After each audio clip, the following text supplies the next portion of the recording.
Upstate University Hospital now requiring face masks for staff, visitors, patients in what they call clinical or common areas.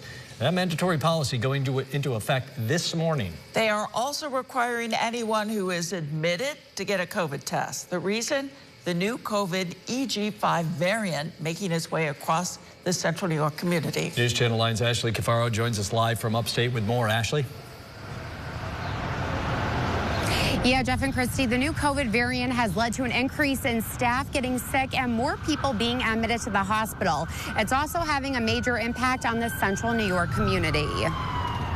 To prevent the COVID EG5 variant from further spreading, Upstate is requiring staff, visitors, and patients in clinical areas to mask up. This applies to areas where patients gather, wait, or receive care, or are admitted to the hospital.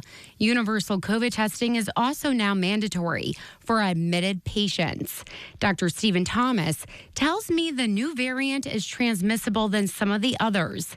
Thomas says it's too soon to say whether the current vaccine will protect against this variant, but being vaccinated either way is critical. The antibodies that are generated by the current vaccines don't do well against this variant in the laboratory. But we've seen that before with other variants, and what happens is we still see a benefit from getting vaccinated, and that benefit is primarily in high-risk people, and the benefit is reducing their risk of dying, ending up in the intensive care unit, or even ending up in the hospital. And there's also an emerging set of data that shows that vaccination can actually decrease the risk of developing long COVID or decrease the risk of developing severe forms of long COVID.